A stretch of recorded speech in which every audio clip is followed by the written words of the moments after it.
আসসালামু আলাইকুম প্রিয় দর্শক, অভিবাসী আপডেটের আজকের ভিডিওতে সকলকে স্বাগত জানাই যারা এই ভিডিওতে যুক্ত হয়েছেন বিভিন্ন দেশ থেকে। মধ্যপ্রাচ্য প্রবাসীদেরকে ঈদ মোবারক, ঈদ মোবারক, ঈদ মোবারক। এর একদিন পরে বাংলাদেশে ঈদ। আজকের ভিডিওটি একটু ভিন্নভাবে সাজানো। অভিবাসী তথ্য ইনফরমেশন আমরা প্রতিনিয়ত আপনাদেরকে এই চ্যানেলটির মাধ্যমে এবং আমাদের ফেসবুক পেজের মাধ্যমে দিয়ে যাচ্ছি।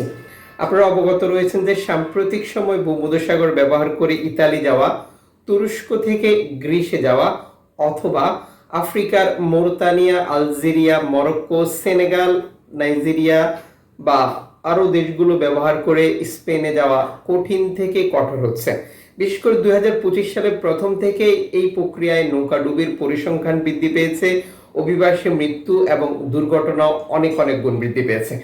আমাদের বাংলাদেশিদের টার্গেট হচ্ছে লিবিয়া বা তিউনিসিয়া। যদিও এখন তিউনিসিয়া ব্যবহার করে খুব একটা যাওয়ার সুযোগ নেই। যাওয়ার সুযোগ না থাকলেও যে বাংলাদেশিরা তিউনিসিয়া ব্যবহার করে যাওয়ার চেষ্টা করছে তার উদাহরণ হচ্ছে সাম্প্রতিক তিউনিসিয়া থেকে 16 জন বাংলাদেশিকে দেশে ফিরিয়ে নেওয়া হয়েছে, যারা বিপদগ্রস্ত অবস্থায় অবস্থান করছিল তিউনিসিয়াতে। একই পরিস্থিতি বর্তমান লিবিয়ার বিভিন্ন স্থানে। আর এই প্রক্রিয়াটি সম্পূর্ণ পরিচালনা করছে ইতালি, ইউরোপের বেশ কয়েকটি দেশ। তাদের মূল টার্গেটই হচ্ছে গোড়া থেকে অভিবাসীদেরকে ভয় দেখানো, ভীতি সৃষ্টি করা বা সেই অঞ্চলগুলো ব্যবহার করে তারা যেন ইতালিমুখী না হতে পারে, ইতালিকে উদ্দেশ্য করে বা ইউরোপকে উদ্দেশ্য করে না আসতে পারে। এই প্রক্রিয়া সাম্প্রতিক সময় আমরা যে দুর্ঘটনাগুলো দেখছি, যেটি হতে পারে তুরস্ক থেকে গ্রিস হয়ে বাকি ইউরোপের দেশগুলোতে প্রবেশ করা, অথবা লিবিয়া থেকে তিউনিসিয়া থেকে ইতালি প্রবেশ করা, মরক্কো থেকে বাংলাদেশিদের স্পেন যাওয়ার যে প্রক্রিয়া সেটি। এ সকল পরিস্থিতিতে আমরা যেটা বলবো, আজ আমাদের বহু বাংলাদেশি বিভিন্ন বর্ডারে, বিভিন্ন আশ্রয় কেন্দ্রে, বিভিন্ন আটক কেন্দ্রে বিভিন্ন মাফিয়াদের হাতে বন্দী রয়েছে। তারা জানে না ঈদ কি, ঈদ উদযাপন কিভাবে হচ্ছে।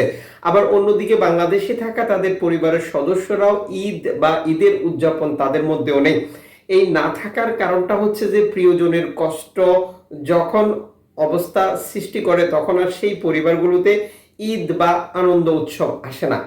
এ সকল পরিস্থিতি যদিও আমরা জানি যে নির্ধারিত, কারণ অবৈধ প্রক্রিয়া অবলম্বন করে ইউরোপে যেতে গেলে বা যেতে চাইলে এই ধরনের ঝামেলা, প্রতারণা, প্রবঞ্চনা, হত্যা, নির্যাতন স্বীকার করতে হয়।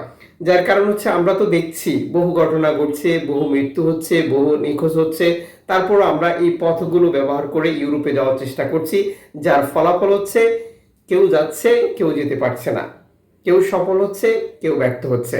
আর তার বিনিময়ে তার পরিবার নিঃস্ব হয়ে যাচ্ছে, কারণ এক একটি পরিবার লক্ষ লক্ষ টাকা বিনিয়োগ করার পরেও সফল হতে পারছে না।